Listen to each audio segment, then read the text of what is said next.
안녕하십니까. 심리대 LBC 소장 임철웅입니다. 오늘 2억 9천 이야기를 좀 해볼게요. 매주 2억 9천에 대해서는 한 편씩 올리고 있는데 지난주는 할 얘기가 많지 않았거든요. 근데 이번 주는 정말 재밌게 봤어요. 물론 그 재밌게 본 거의 중심에 옥순 씨가 있었죠. 김슬기 씨죠. 이제 지난주에 우리가 리뷰 겸 분석을 할 때는 옥순 씨가 떨어지겠구나, 좀 안타깝다라고 생각을 했는데 이번 편을 안 보고 저희 편을 먼저 보시는 분들이 없을 거라 생각하고 스포일러라고 생각하진 않지만 탈락 위기에서 벗어났죠. 굉장히 극적이었어요. 이게 너무 극적이어서 이거 연출 아닌가 싶을 정도로. 근데 그 서사도 굉장히 잘 만들어졌고 공과님이 가는 부분도 많아서 여러모로 느낀 바가 많았습니다. 이번 회차의 첫 시작은 탈락 위기에 있는 김슬기 씨의 인터뷰로 시작을 해요. 저는 올해 35살 무궁화꽃이 피었습니다를 하고 있죠.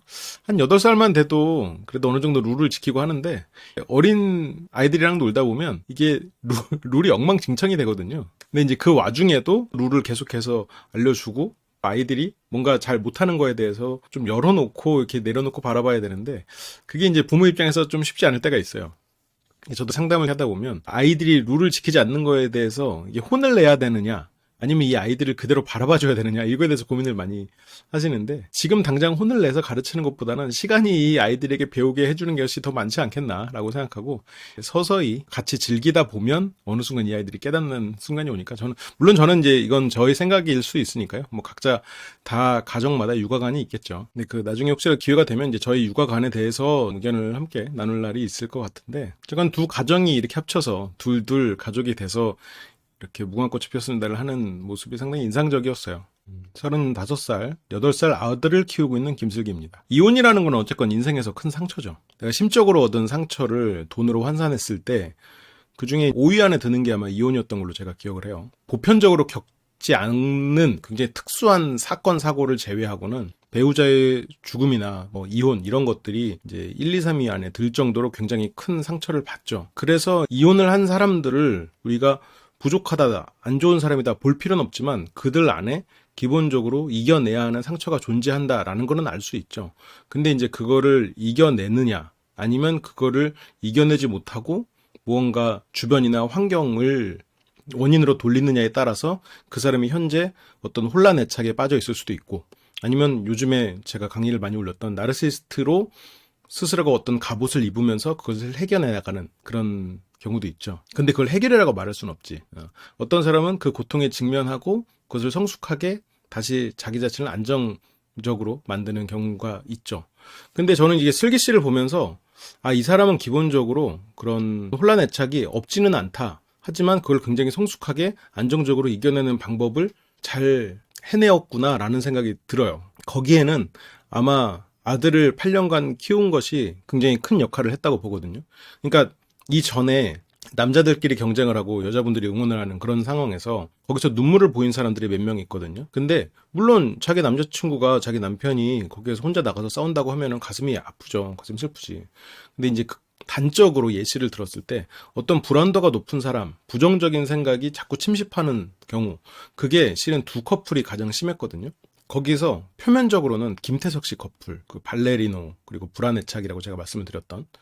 그리고 김슬기 씨가 참았지만 눈물을 보였어요. 그러니까 김슬기 씨가 어떤 반사적인 반응에서는 취약한 부분이 있는 거예요. 그래서 어떤 상처나 그리고 거기에 대해서 나의 즉각적인 반응은 어떤 부정적인 태도가 나올 수 있는 거지. 그러니까 이게 제가 드리려는 말씀이 슬기 씨가 나쁘다는 게 아니라 오히려 대단하다는 말을 하는 거예요.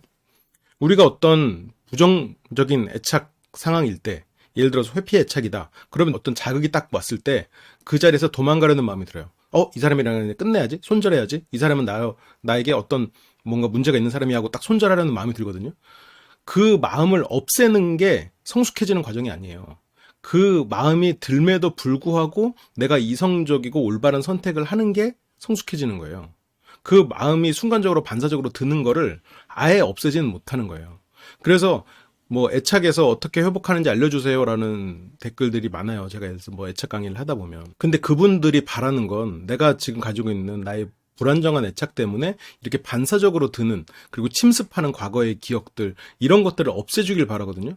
그거는 뭐 최면이나 이런 걸로 단기적으로 없앨 수는 있겠지만 그게 어떤 무의식에서까지 사라지거나 아니면 장기적으로 그게 진짜 없어진다라고 볼 수는 없는 거예요. 서서히 잦아들고 서서히 컨트롤이 가능해지긴 하지만 어쨌건 그런 거는 평생 간다고 생각해야 돼. 그래서 그거는 내가 그런 것을 통해서 내가 스스로를 제어하고 다지는 일종의 평생에 걸쳐 숙제인 거예요. 그러니까 슬기 씨가 이혼의 상처, 이혼의 기억이 없어질까? 없어지진 않죠. 예전에 짐 캐리 나오는 그 영화 뭐죠? 그 이터널 션샤인 같이 예를 들어서 사랑하는 기억을 지워준다? 그때의 상처를 없앤다? 그게 불가능하다는 거예요. 그 기억은 언제든 떠오를 수 있어요. 그리고 그때 경험했던 나의 상처는 언제나 남아. 그래서 내가 어떤 사고가 나서 뭐 얼굴에 상처가 났어요? 그 상처가 없어지나? 아니죠. 그 상처가 줄어들지. 그 상처가 내 인생에 영향을 미치는 것을 부정적인 영향을 미치지 않도록 내가 항상 노력하는 거지. 내가 예를 들어서 어떤 부분에 있어서 사고로 인해서 어떤 부분이 남들보다 좀 약해졌어. 그러면 그거를 강해지게 만드는 노력도 해야 되지만 어느 정도 분명히 다른 사람보다 분명히 부족한 부분이 있을 거라고요. 그럼 내가 이런 부족한 부분 때문에 내가 실수할 뻔한 거를 제어할 수 있어야지. 그게 성숙해지는 과정이거든요. 근데 이거는 어떤 한 사건에 대한 얘기고 우리 인생은 완벽하게 모든 것이 그 온실 속의 화초처럼 아무런 병충해 없이 살아갈 수 없어요. 그래서 실은 슬기 씨가 보여주는 이런 태도들은 우리가 굉장히 귀감으로 삼아야 될 부분들이 있지. 물론 슬기 씨가 완벽한 사람이나 그런 건 아니에요. 그냥 여기서 보여준 모습들은 어떻게 보면 굉장히 쿨하고 자기가 순간적으로 자기가 갖게 되는 그런 부정적인 부분들을 의식적으로 쫓아내고 그런 것들을 이겨내고 긍정적으로 생각하고 아이를 통해서 나의 불안을 해소하려고 하고, 그러니까 내 불안을 아이를 통해서 해소한다는 말이 아이에게 어떤 통제를 하면서 해소하는 게 아니라 이 아이의 존재를 떠올리면서 나의 어떻게 보면 엄마로서의 역할을 떠올리면서 그런 불안을 해소하고, 그리고 내가 그런 무언가 이런 헌신을 통해서 회복해 나가는 것을 경험하고 그것의 중요성을 아는 것, 그게 실은 이 불안정 애착을 회복하는 방법이라고 제가 가장 좋은 방법 중에 하나라고 말씀을 드리잖아요. 그러니까 슬기 씨는 그런 부분을 경험을 한 것 같아요. 근데 보통 이런 내가 불안정 애착이고 이 반사적으로 드는 이 마음 자체가 없어지지 않기 때문에 나는 회복할 수 없다고 생각하고 포기해버리지. 특히나 이런 어떤 혼란 애착을 가진 많은 사람 중에 피해의식을 가진 사람들이 있어요. 그럼 피해의식을 가진 사람들은 누군가가 어떤 말을 했을 때 이 사람이 나 지금 무시해서 이런 말 하는 거 아니야? 라는 생각이 순간적으로 들거든요.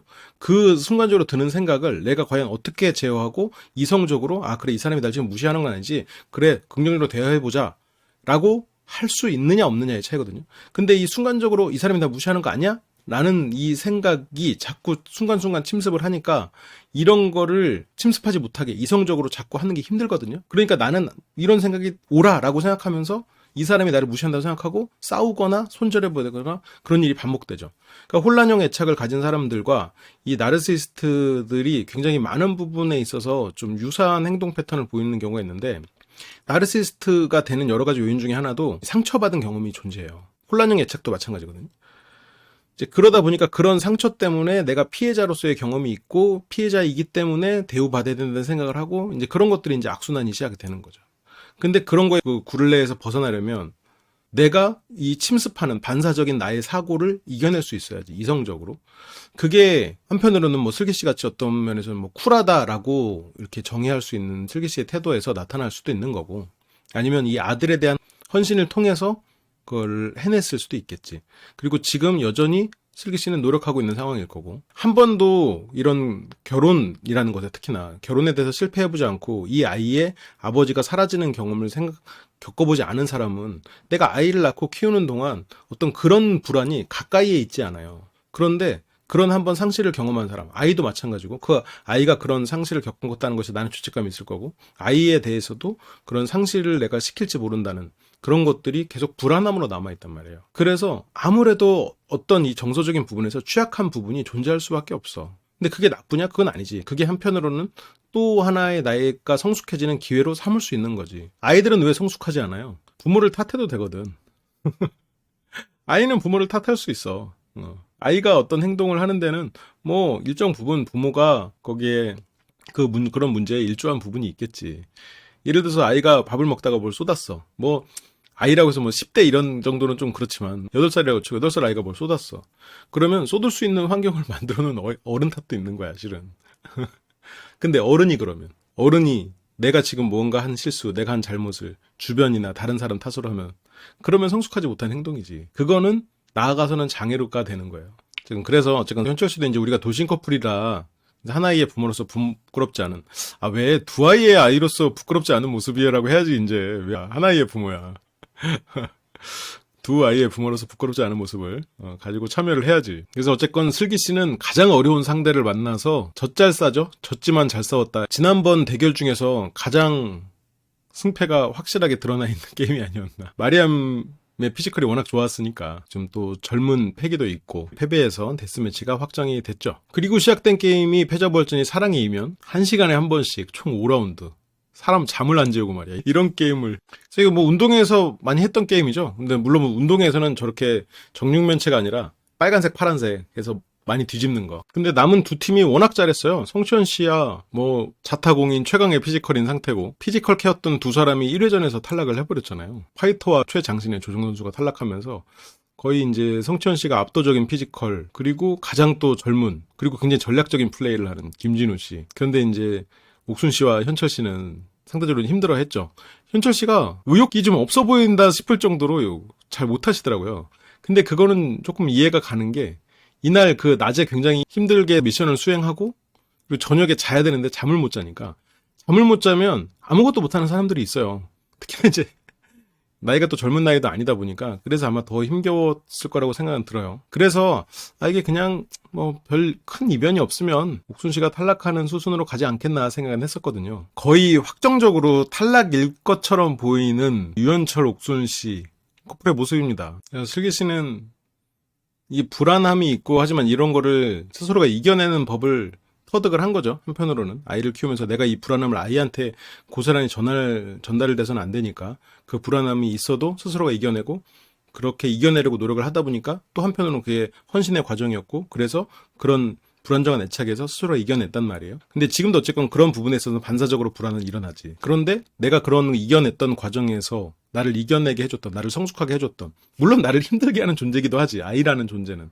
그 아이의 사진을 보면서 마음을 다잡는 거예요. 근데 이거를 보통의 부모라면 이해해요. 보통 부모들은 우리가 이제 자식으로서 성인이 돼서 부모가 날 사랑했나? 나의 어린 시절은 좀 불행했는데? 이렇게 생각하는 사람들은 많거든요. 근데 그 부모는 그 아이가 있음으로써 분명히 행복했어요. 그 힘을 얻었어. 물론 아닌 사람도 있겠죠. 뭐 진짜로. 근데 그건 아닌 사람이 저는 그 아웃라이어라고 생각해요. 굉장히 극소수지. 힘이 됐지만 차마 티를 내지 못했을 수는 있겠지. 그래서 옥순 씨는 아이 사진을 바라보면서 마음을 다잡습니다. 아이를 보면 없던 힘도 생긴다. 인간은 항상 최선을 다한다고 생각하지만 그게 과연 최선일까에 대한 답은 조금 다른 것 같아요. 그러니까 나는 최선이라고 생각했지만 나보다 더하는 사람이 있거든. 그래서 내가 더 해보면 과거에 했던 내가 그게 최선이 아니었구나 생각이 들어. 그러니까 이 최선이란 말이 진짜 내가 더 이상 나는 할 수 없었어, 나는 결과에 더 이상 영향을 미치지 못할 거야 라는 실은 일종의 회피인 경우도 있지. 나한테 더 이상 뭘 요구하지 마 라고 스스로가 스스로에게 얘기하는 거. 일종의 핑계거리가 되는 거죠. 최선을 다했다는 말이. 그래서 오히려 어떻게 보면 그 인생의 경험이 많지 않을 때 나는 항상 최선을 다한다고 생각하면서 살았었거든요. 근데 뭔가 경험을 하고 진짜 고생을 해보니까 이 힘든 순간에도 내가 이게 진짜 최선일까라는 의문이 생겨. 내가 진짜 최선을 다하고 있는 거긴 한가? 한편으로는 뭐 최선을 다하지 않고 그냥 할 수 있는 데까지 하는 거지, 뭐 열심히 하는 거지, 오히려 이렇게 마음이 바뀌는 것 같아. 근데 결과적으로는 최선을 다한다고 말했을 때보다 지금 더 많은 일을 하게 되는 것 같아요. 지금같이 생각을 하는 게. 근데 어쨌건 아이는 그런 그 최선이라고 생각한 거에서 몇 숟가락 더 먹게 만든다는 거지. 내가 이거 최선이야, 나 이거 다 더 먹어, 이거에서 한 숟가락. 운동도 마찬가지로. 근데 항상 그 한두 번의 그 차이가, 그 작은 차이가 큰 결과를 만들잖아요. 밥 다 먹고 한두 숟갈 더 먹는 게 나의 큰 몸을 만들고, 운동이 끝나고 한두 번, 두 번 더 하는 게 근육을 크게 만들죠. 그런 것처럼 그 약간의 차이가 결국은 큰 차이를 만드는 건데, 최선은 그 약간의 덜을 하지 않는 지점을 최선이라고 여길 때도 많은 것 같아요. 근데 이거는 어쨌든 내 안에 갇혀 있는 거고, 아이가 있으면 그 최선을 깨보는 경험을 하기도 해요. 남자는 군대에서 비슷한 육체적인 최선을 깨는 경험을 하죠.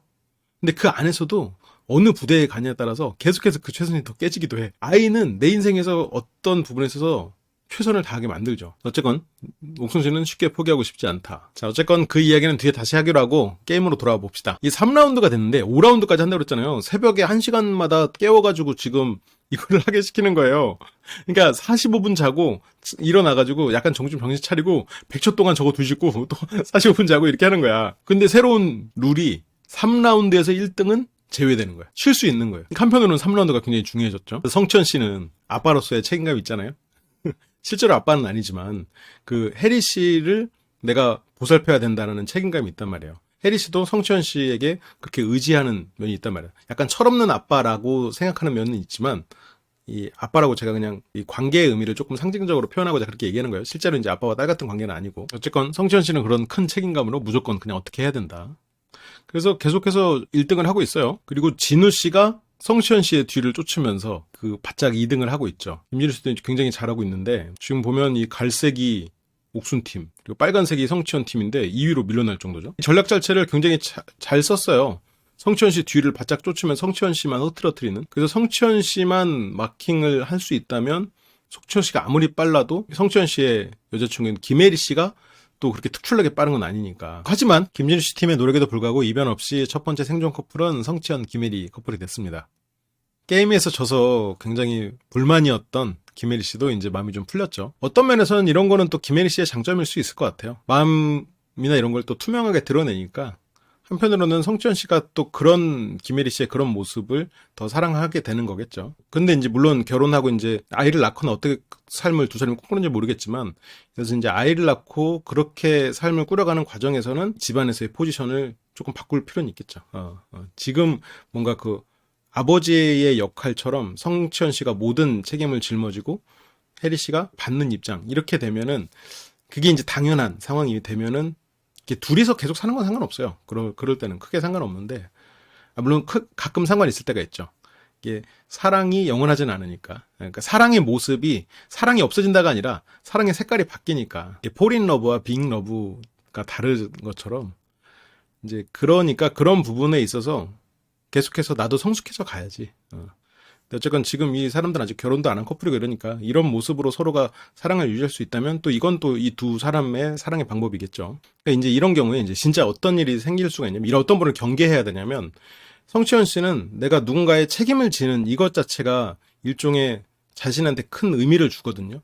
내가 무언가를 누군가한테 도움을 주는 것. 그래서 남들한테 돈도 그냥 2억 빌려줬다고 하잖아요. 내가 아마 그게 그냥 아무한테나 빌려준 게 아닐 거예요. 굉장히 소중한 친구였을 거라고. 그러니까 내가 소중한 사람에게 책임감 그리고 내가 어떤 헌신을 하는 것 그래서 그거를 통해서 내가 의미를 갖는 사람이란 말이에요.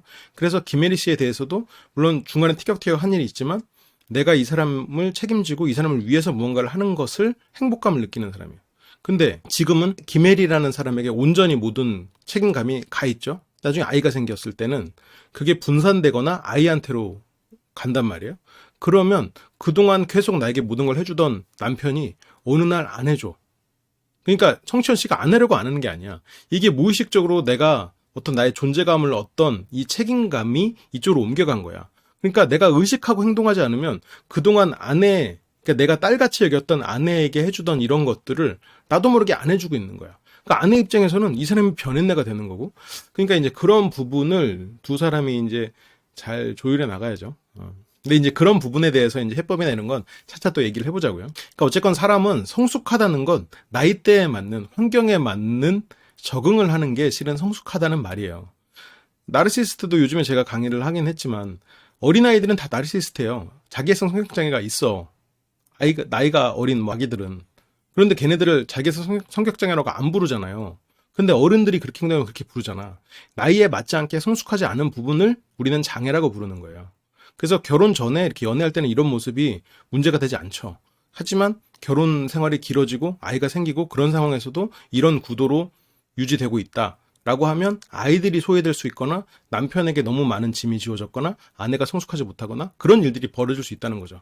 그러니까 이제 물론 그거는 이 두 사람이 현명한 사람이고 서로가 사랑을 하니까 얼마든지 계속해서 조율해 나가겠지만 어쨌건 굉장히 대단했습니다. 야수처럼 1위를 끝까지 잘 지켰어요.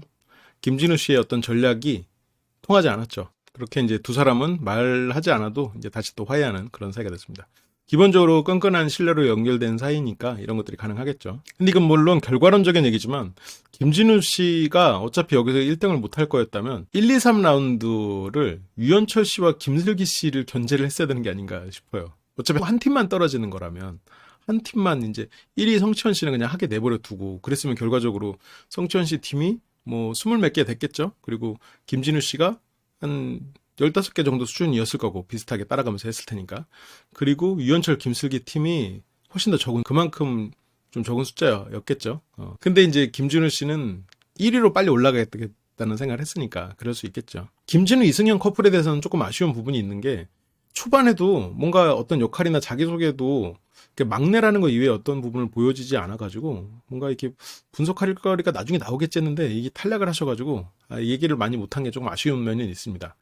약간 그 김태서 씨 커플, 발레리나 커플하고 살짝 그 겹치는 부분은 조금 있었던 것 같은데 그쪽 김태석 씨 커플 쪽이 훨씬 더 그런 부분을 강하게 드러냈으니까 그런 특성을 강하게 드러냈으니까 분석할 거리가 많지 않았던 것 같아요. 그러면서 결과적으로 최연소와 최고령 생존 싸움이 됐죠. 이게 뭐 커리어를 경쟁한다거나 일적으로 경쟁한다는 거면 이게 최연소 커플을 응원하겠지만 이게 피지컬 대결이면 당연히 이제 최고령 팀이 언더독이니까 우린 또 최고령 팀을 응원할 수밖에 없죠. 거기다가 더구나 이제 또 익숙한 얼굴들이잖아요. 유현철 씨와 김슬기 씨는. 그러다 보니까 약간 이기는 팀 우리 팀이 아니라 그냥 최고령 팀 우리 팀 약간 이런 느낌. 내가 최고령자들보다 더 고령자여서 그런가? 너무 좀 응원할 팀이 정해진 싸움이 돼버렸어요. 그래서 이제 유현철 씨는 이제 2번 더 해야 된다. 이제 2번 더 하는 게 너무 힘든 거죠. 낮에 뛰고 밤에 잠도 못 자니까 지금 힘들어 죽겠는 거예요. 힘들다. 슬기 씨가 이제 힘들어? 자기가 힘들다고 한 건 처음이야. 근데 유현철 씨가 기본적으로 굉장히 열심히 살고 모든 것을 최선을 다하는 사람이잖아요. 근데 한편으로는 유현철 씨는 자기가 정한 루틴대로 삶을 살고 있어요. 그래서 중간에 뭔가가 끼어드는 것 자체를 굉장히 힘들어하는 사람일 거란 말이에요. 아빠로서의 페르소나, 사장으로서의 페르소나, 그리고 여기서는 어쨌든 남자로서의 페르소나가 쉽게 스위치가 되는 사람이 아니라고 예전에 제가 분석할 때 말씀드렸잖아요. 근데 지금 뭔가 내가 정하지 않은 시간 내에서 사람들이 시키는 것을 그때그때 자꾸 중간에 무언가가 끼어들면서 일을 해야 되는 이 상황 자체가 되게 스트레스일 거라고요. 원래 유현철 씨는 아침에 아이 데려다주고 회사 출근해서 이거 하고 이 스케줄에 맞춰서 딱딱딱 하는 그런 식으로 이루어진 삶을 살고 있다고요. 근데 지금은 이게 육체적으로 힘들고 이런 것도 물론 당연히 있지만 지금 내가 통제하지 않은 게 순간순간 너무 들어가. 그래서 내가 이거에 지금 최선을 다했을 때 이 다음 스케줄 어떻게 되지? 예측이 안 되는 거예요. 그게 아마 유현철 씨 성격의 가장 힘든 부분이었을 수도 있을 것 같아. 똑같이 육체적으로 힘들어도 그게 더 힘든 상황으로 다가오는 거지. 이현철 씨가 애를 키우는 거, 사업을 하는 거는 지금 이만큼 힘들 수 있는 일이거든요. 물론 단기적으로 이렇게 막 잠도 못 자고 100조씩 뒤집고 이러는 것보다 뭐 육체적으로 더 힘들다고 말할 수는 없지만 그 기간도 길고 더 최선을 다해야 되고 애를 써야 되는 부분이 많잖아요. 그럼에도 불구하고 그거는 내 통제하에 있는 거야. 유현철 씨는 사업체도 내 사업체잖아요. 아이도 내 아이야. 그렇기 때문에 그 인생에 있어서 통제감을 굉장히 갖춘 사람이라고요. 그런 거에서 행복감을 느끼고 최선을 다할 수 있는 건데 지금 이 상황은 그렇지 못하거든. 그러니까 슬기 씨도 평소에 그렇게 일상에서 최선을 다하는 유현철 씨가 왜 지금 이렇게 힘들다고 하는 거지? 라고 의아해하는 거예요. 근데 유현철 씨는 그래서 일할 때 중간에 연락받고 이런 거 잘 못해요. 중간에 내가 예측하지 못한 일이 끼어드는 거 싫어하거든. 그래서 나중에도 나오지만 슬기 씨와 유현철 씨가 그런 부분에 있어서 살짝 좀 트러블이 좀 있더라고요. 그건 아마 다음 시간에 다루게 되지 않을까 싶은데 유현철 씨가 아니 이게 잠을 못 자서 그래 라고. 근데 슬기 씨는 이제 힘든 걸 떠나서 일단 이겨야 된다. 그러면 안 된다. 이겨야지. 근데 김준호 씨 커플은 승현 씨가 아깝다. 우리 너무 아깝다. 라고 실은 이 4라운드부터 4라운드에 승현 씨가 마음이 살짝 꺾여 있었어요. 왜냐면 1등이 눈앞에 있었거든. 그래서 4라운드는 안 해도 될 싸움을 하고 있는 거야. 그러니까 그러면 사람이 더 지치거든요. 이게 뭐 행군을 하거나 힘든 일을 겪을 때도 끝이 어딘지 모르면 진짜 사람이 힘들거든요. 근데 끝난 줄 알았는데 더 해야 될 때 그건 그 사람을 가장 힘들게 하는 일이긴 하죠. 그건 왜냐면 내가 휴식이라는 보상을 얻을 뻔했는데 그거를 빼앗긴 느낌이거든. 그래서 그 빼앗긴 느낌이 괴로운 거예요. 그래서 승현 씨는 이미 그 빼앗긴 느낌으로 지금 4라운드를 임하게 된 거고 슬기 씨는 여기서 우리가 이겨야만 한다는 확실히 쫓아가야 된다는 생각으로 임하는 거죠. 그러니까 승현 씨는 쫓기는 것도 아니었어. 승현 씨 커플은 이게 계속 1등을 하고 이 사람이 쫓아오는 게 아니라 내가 여기서 쉴 수 있는데 이거를 해야 된다라고 생각하니까 자꾸 생각이 좀 산만하게 흘러갔을 수 있을 것 같아요. 그러니까 4라운드에 임하는 마인드가 좀 승현 씨 팀 쪽이 불리한 면은 있었다. 왜냐면 거의 1등을 손아귀에 잡혔다가 놨거든. 중간에 1등으로 뒤집은 적도 있었거든. 한두 개 차이로 또 이렇게 되니까 그런 부분에 있어서 어떤 열정이 주춤하는 그런 라운드였죠. 그래도 물론 그런 마음이긴 하지만 그래도 하나라도 더 뒤집으려고 인터넷에 검색을 해보려고 합니다. 근데 인터넷에 전략이 나오려나? 그리고 이제 4라운드를 앞두고 새벽 6시 15분. 와, 저 시간에 여전히 잠들지 못하고 있네요. 슬기 씨가. 이때 나오는 장면이 아까 잠깐 봤던 아이의 영상을 보는 장면입니다. 현저하게 적어서 이대로 하면 안 되겠다. 불안함에 눈물이 흐르고 나약해진 순간 힘을 주는 존재. 그게 아이죠, 이제. 아이를 보면 없던 힘도 생긴다는 건 모든 부모가 경험해 본 일이에요. 이걸 뭐 100%라고 말하기엔 좀 그런데. 그러니까 자식 입장에서 내가 부모가 미울 수 있어도 부모가 나를 보면서 힘을 냈고 그리고 나를 위해서 나름의 최선을 다했다. 물론 그 최선이라는 게 그 이상이 없었냐 그건 아니지만 그 입장에서 최선을 다했다는 걸 이해하는 순간 또 나도 어른이 되지. 그래서 지금 쉽게 포기하고 싶지 않다. 아이를 보면서 다시 의지를 불태우고 있죠. 아까 13분인데 거의 30분 정도를 아이 영상을 보면서 이게 체력적으로는 자는 것보다 더 힘든 거지만 정신무장이 되는 거지. 그러면서 자고 있는 현철 씨를 깨웁니다. 10분 전인데 일어날래? 그래서 이겨야 한다. 그러니까 지금 슬기 씨가 나의 불안을 누군가에 의지하는 것으로 풀지 않았죠. 내가 헌신하고 있는 존재를 통해서 내가 그걸 이겨냈죠. 이게 실은 내가 어떤 불안정 애착을 이겨내는 힌트야. 내가 누구한테 의지함으로써 이 불안정 애착을 해소하는 방향으로 가면 그 존재는 언제까지고 나를 의지할 수 있게 두지는 않거든. 이게 의도하지 않아도 그냥 관계는 그렇게 흘러가요. 내가 누군가를 온전히 나에게 의지할 수 있도록 해주고 싶어도 그 사람이라는 거는 여러 가지 일들이 있잖아요. 인생에서 여러 가지 다양한 일도 해야 되고 내가 이 사람의 의지하는 처로서 살아가는 게 내 인생의 전부는 아니잖아. 그러다 보니까 내가 누군가를 통해서 어떤 걸 해소하려는 거는 한계가 있죠. 그래서 지금 여기서도 보면 슬기 씨는 다시 비장한 모습을 보이죠. 아이를 통해서 어떤 불안을 스스로가 이겨내고. 그러면서 아까 로기 어렸을 때 사진 봤는데 그 생각이 났다. 애들 어렸을 때 잠 안 자면서 했다. 그쵸? 애들 어릴 때 잠 못 자요. 그나마 저는 이제 둘째가 약간 조금 좀 무던한 성격이라고 할까요? 한번 잠들면 이제 푹 자는 그런 긴 했는데 첫 아이를 키울 때는 엄마는 더 힘들죠. 엄마는 이제 모유 수유를 했는데 여기는 지금 모유 수유는 2시간마다 일어나서 하잖아요. 근데 여기는 지금 1시간이잖아. 그럼 여기가 더 쉬울 것 같잖아요. 아니야. 2시간마다 일어난다고 2시간마다 일어나서 백초하고 자는 게 아니거든. 그리고 이 모유 수유라는 게 애들이 한 번에 이렇게 우리가 우유 먹듯이 쭉 먹고 끝나는 거 아니에요. 먹는데 1시간 걸려. 그럼 2시간마다 일어나는 게 아니라 2시간마다 일어나서 1시간 동안 전 먹이고 재우는 거야. 그리고 그냥 바로 자나? 또 트림 시켜야 되잖아. 우리가 생각했을 때 트림은 뭐 그냥 하면 되는 거 아니야? 근데 아이들은 트림을 또 시켜줘야 된단 말이야. 근데 이게 아이를 안 키워본 입장에서는 모르지. 뭐 트림을 시켜줘야 돼? 뭐 밥을 2시간마다 먹어? 아니 밥을 먹는데 1시간 걸려? 막 이런. 아니 젖병 보면 이렇게 쭉 나올 것 같은데? 젖병에 구멍이 작아요. 애들이 이걸 빠는 힘도 그것도 애들 나름대로 엄청 운동이니까. 애들 나름대로 운동이야 이 젖병을 빠는 게. 젖병을 빠는 것도 어쨌건 모유수유든 마찬가지로 당연히 엄마들이 가장 힘들지. 근데 부모는 다 힘든 거죠. 그러니까 물론 엄마만큼은 아니겠지만 그 시간 동안에 뭐 남편은 자나? 같이 일어나서 뭐라도 해야지. 트림이라도 시켜야지. 그래서 그 아이를 키울 때 진짜 나도 쓰러져가지고 수액을 맞고 왔었어. 나는 평생 그렇게 막 내가 힘들어서 이렇게 아픈 게 아니라 말 그대로 힘들어서 쓰러져가지고 수액 맞은 게 나도 그때가 처음이야. 군대에서 그렇게 힘들 때도 쓰러져가지고 수액 맞은 적 없거든요. 수액을 물론 놔주지도 않지. 근데 쓰러진 적 한 번도 없었어. 아무리 힘들어도 막 괴롭고 그랬지. 밤새 그 행군을 하고 그 행군도 그 다른 부대들 다 이렇게 막 낙오시켜야 된다고. 그러니까 우리 부대 같은 경우는 항상 행군에서도 제 일선에 서가지고 다른 부대에서 어느 정도 낙오시키느냐를 우리끼리 막 경쟁하고 그런단 말이에요. 그래서 막 엄청 빡세게 행군을 해요. 약간 거의 경보로 밤새 걸어버린단 말이에요. 그렇게 할 때도 쓰러지진 않았어. 행군 다 하고 들어와가지고 막 막걸리 사이다 먹고 막 고기 먹고 막 수육 먹고 하면서 다시 약간 그 간단한 파티 같은 거까지 하고 막 그랬단 말이에요. 물론 이제 나이 차이가 있겠지만 그때는 뭐 젊었으니까 그랬을 수도 있겠지만 저 아이 경험을 슬기 씨가 딱 얘기하는 순간 그 전이가 나도 딱 불타는 느낌이 드는 거예요. 야, 이게 맞아. 그 육체는 결국 정신에 지배되지. 그래, 저렇게 전의를 불사르는 방법이 있구나라는 생각이 확 드는 거죠. 경험, 그래, 그때 나는 이것보다 더 힘들었는데라는 생각이 드는 거예요. 그리고 그게 행군처럼 하루만 하고 끝나는 게 아니거든. 물론 행군도 뭐 며칠 하기도 하지만, 이거는 그 끝이, 이게 시작하는 시점에서 보면 언제가 끝날지 잘 몰라요. 그렇게 계속 사는 거야. 그리고 애들이 뭐 먹으면 또 바로 자나? 트름하고 바로 자? 그런 애가 어디 있어. 물론 그런 애가 있을 수도 있겠지만, 네, 재워줘야 되고. 이게 우리 입장에서 생각하면 자는 게 별거 아니거든요. 잠드는 게.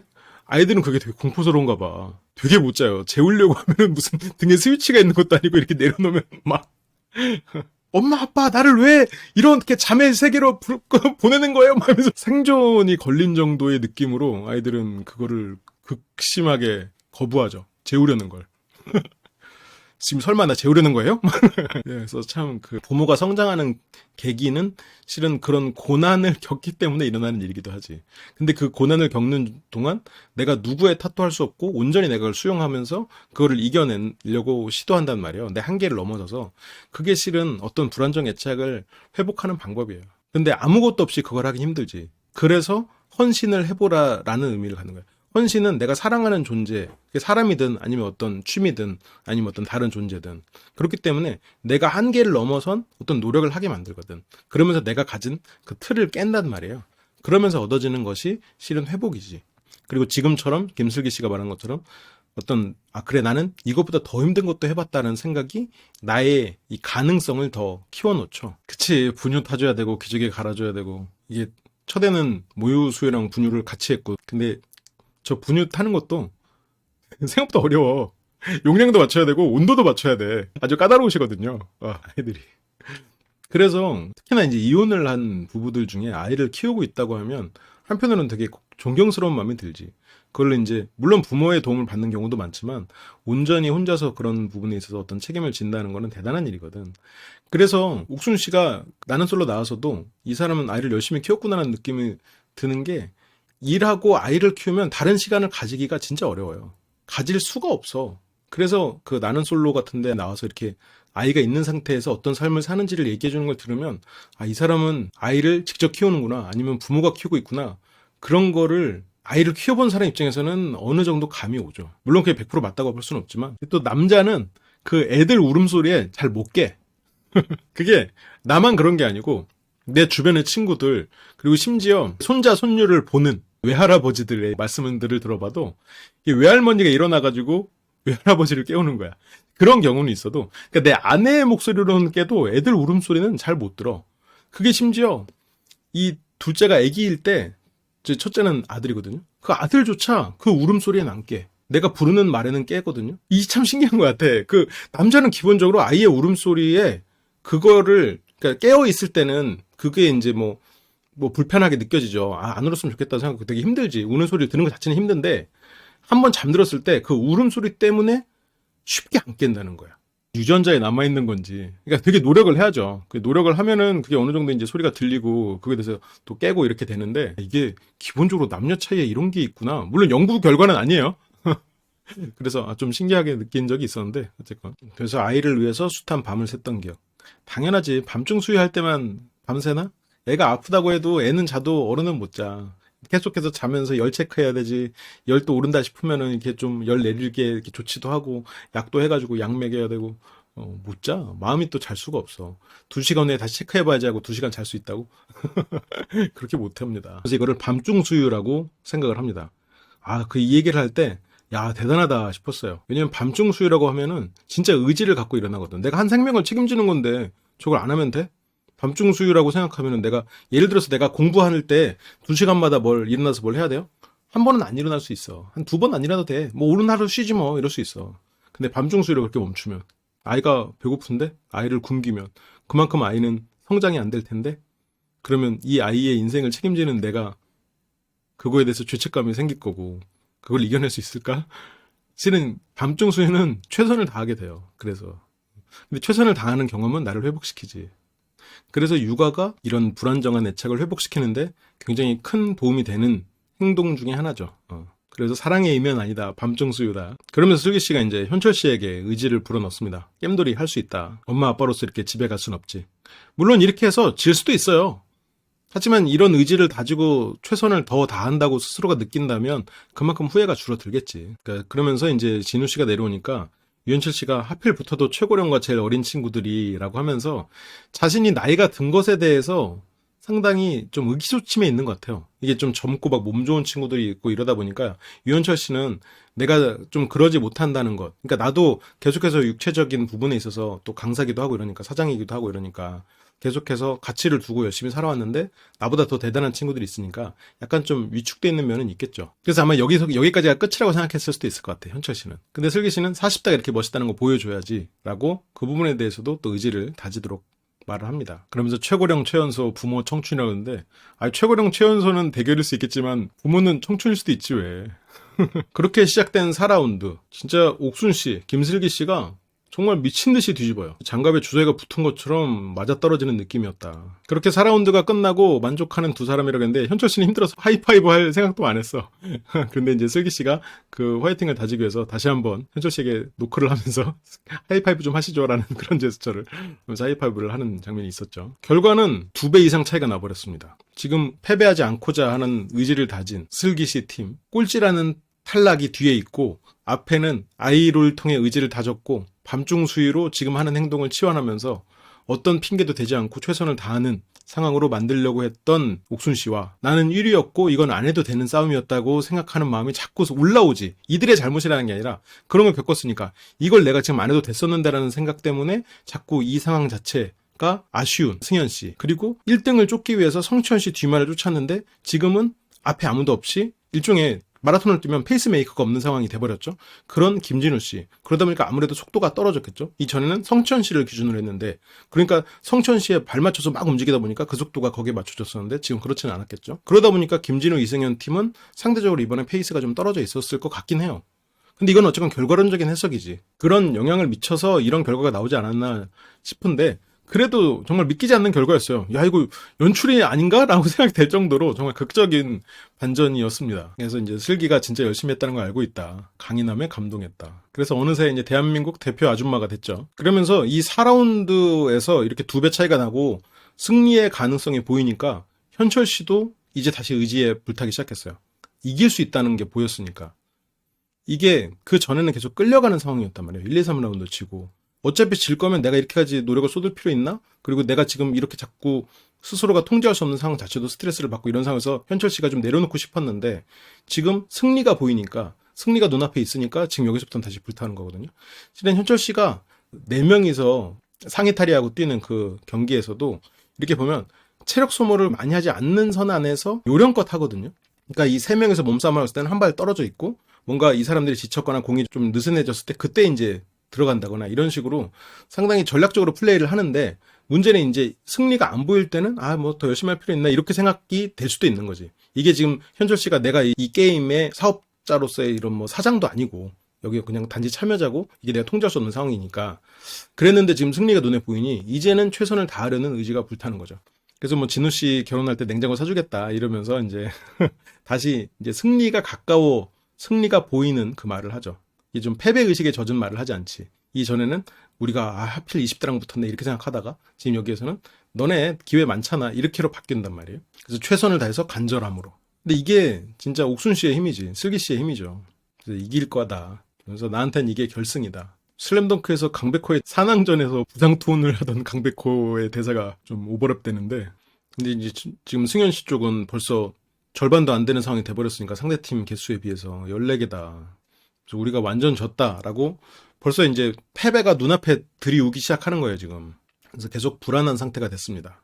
그래서 의지를 불태우던 슬기 씨와 불안함을 달래기 위해서 서성이는 그 모습이 상당히 좀 대비가 되죠. 잘할 수 있겠지라는 그런 걱정, 그리고 불안함에 서성이는 것, 그리고 한쪽은 그 불안함을 자기가 이겨내왔던 방법을 재현해서 다시 그 불안을 이기고 지금 상황을 내가 한번 해봤던 걸로 치환해서 이 상황을 내가 얼마든지 최선을 다할 수 있는 과거에 이미 한번 최선을 다해봤으니까 그걸로 치환해서 여기서 의지를 불태우는 쪽 거기서 실은 정신력 싸움에서 슬기 씨가 우위를 점해버리는 건 있죠. 그게 어떻게 보면 이 둘 사이의 경험의 차이였던 것 같긴 해요. 근데 이거는 승현 씨가 절대 부족한 거 아니거든요. 그냥 이거는 슬기 씨가 대단한 거지. 그러니까 이걸 밤중 수유라는 걸로 치환해서 생각하면서 내가 이걸 얼마든지 해낼 수 있다고 스스로 의지를 다지는 것이 대단한 거지. 실은 현철 씨도 그렇게 생각할 수 있었잖아요. 근데 못했잖아. 우린 40대인데, 지겠다. 이렇게 생각했잖아요. 그러니까 이거는 무조건 아이를 키워봤으면 이렇게 된다. 그건 아니에요. 그런 노력을 지금의 의지로 불태울 수 있게 치환해서 생각할 수 있는 그런 사고가 대단한 거죠. 그래서 진우 씨는 이제 긴장하지 마. 왜 이렇게 긴장해? 근데 마지막에 쓰는데 어떻게 긴장을 안 하냐? 순식간에 긴장이라는 단어가 3번 지나갔지. 이렇게 되면 이제 긴장도는 더 올라갈 수밖에 없죠. 긴장을 하면 실수가 늘지. 그러면서 승현 씨는 이제 눈물 날 것 같다고. 불안하니까 그렇겠죠, 당연히. 근데 격차가 이제 마지막 라운드가 시작하면서 많이 좁혀져요. 김진우 씨, 승현 씨 팀이 워낙 열심히 했고 또 체력적으로도 우위에 있으니까. 그리고 진우 씨는 다시 또 이 추격 전략을 씁니다. 그리고 상대 동선도 차단하고 상대가 뒤집어야 될 거를 멀리 밀쳐놓는 그런 전략까지도 써요. 진우 씨가 상당히 좀 이런 게임 머리가 있구나 싶은 생각이 들어요. 오히려 이 게임을 통해서 물론 탈락하긴 했지만 지능캐로서 활약할 수 있는 사람이지 않았을까? 라는 생각이 좀 들더라고요. 그렇게 라운드는 끝이 납니다. 그리고 결과는 유현철, 김슬기 씨의 승리로 끝이 나죠. 슬기 씨는 저한테는 이게 결승이었어요. 그쵸? 북산에게는 사낭을 이긴 게 결승이었죠. 저도 여기서 한 모든 게임 중에 가장 힘든 게임이었다. 충분한 수면 시간이 확보가 안 된다는 건 생체 리듬이 내 통제하에 이루어질 수 없다라는 게 현실적인 가장 큰 고통이었겠죠. 무조건 슬기 때문에 이긴 게임이었고 고마웠다. 기댈 수 있는 내 편이 있다. 뭐든지 나 혼자가 다 안고 가지 않더라도 내 힘이 되어줄 사람이 있다는 것을 이런 게임을 알게 되니 신기하다. 그러니까 이 부부가 궁극적으로 추구해야 될 건 이런 부분인 것 같아요. 그러니까 나랑 취미가 같고 나랑 생각하는 게 같은 사람. 물론 처음엔 잘 맞고 좋고 그렇지만 어쨌건 두 사람이 항상 다 똑같은 것만 좋아하고 똑같은 것만 생각하다 보면 서로가 서로를 더 발전시켜줄 수 있는 부분에 있어서는 또 상대적으로 그만큼 불리할 수도 있죠. 애초에 지구상에 성이라는 것이 존재하는 것 자체가 개체의 생존력을 높이기 위함이잖아요. 두 존재가 섞이면서 면역 체계가 섞이고 다양성이 만들어지면서 그 다양함을 통해서 생존력 자체를 높이는 거지. 그러면 실은 나와 모든 것이 닮은 사람과 만난다는 건 내 생존에 상대적으로는 조금 불리한 면이 있을 수도 있겠다라는 생각을 할 필요도 있을 것 같아요. 그래서 오히려 나와 다른 걸 생각하는 사람, 나의 부족함을 보완해주는 부분이 있는 사람, 그래서 서로가 근데 나의 부족함을 보완해줄 수 있는 사람이라는 건 나의 잘난 부분을 갖추지 못한 사람이라는 얘기기도 하거든요. 그런데 그런 부분만 또 집중해서 이 사람을 무시해. 다른 사람들을 보면 이것도 몰라? 어떻게 이런 것도 안 좋아해? 그러다 보면 서로가 의지해 나가면서 서로가 다양한 사고를 할 수 있는 기회를 잃는 거지. 근데 이 사람이 이렇게 의지할 수 있는 부분이 있구나. 나 혼자 모든 걸 짊어진 게 아니구나. 그래서 서로가 생각할 수 있고 서로가 의지해 가면서 더 넓은 사고를 할 수 있게 되는 쪽으로 점점 성숙해져 가는 게 부부가 추구해야 될 바인 것 같아요.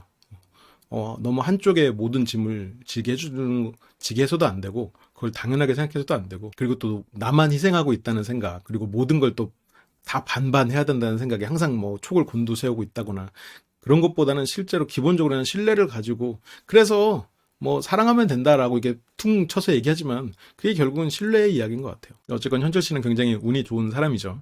그래서 함께라서 할 수 있었다. 그렇게 이제 김진우, 이승현 막내들이 탈락을 하고 슬기 씨는 이제 잠 못 잔 거에 대한 이제 걱정을 좀 합니다. 또 이제 아무래도 아이를 키우다 보면 모성 자아 쪽이 좀 커지는 면은 있거든요. 그러니까 어쨌건 이런 부분에 있어서도 걱정이 되죠. 그렇게 사복을 입고 떠나는 두 사람입니다. 여러모로 좀 아쉬움이 남는 커플이죠. 실은 그 20대이기 때문에 보여줄 수 있는 조금 더 날것의 어떤 것들이 존재하지 않았을까 싶은 생각은 드는데 조금 아쉬움이 남습니다. 그리고 이제 아침을 먹죠. 그렇게 이제 다음 미션으로 넘어가요. 이 다음 미션이 조금 흥미로운 부분도 있었고 다룰 거리들이 많은 것 같은데 이번 주에는 두 회차에 나눠서 좀 다루도록 하겠습니다. 이 다음 회차에 남자들의 이야기를 여자들이 이제 지켜보는 그런 장면이 있어요. 근데 남자 입장에서 내가 저기 출연자라면 어쨌건 한 공간을 모아서 얘기할 판을 벌였을 상황이라면 이게 어떤 식으로든 여자친구에게 갈 수 있겠다는 생각을 했을 수 있을 것 같은데 어쨌건 그런 거에 대해서는 제가 다음 시간에 좀 더 자세히 다뤄보도록 하겠습니다. 어쨌건 이번 주의 주인공은 완전히 옥순 씨였죠. 정말 흥미롭게 봤습니다. 저도 이제 같은 부모로서 많이 공감하는 부분이 있었고 그렇습니다. 계속해서 함께 봐주고 계신 분들 많이 감사하게 생각합니다.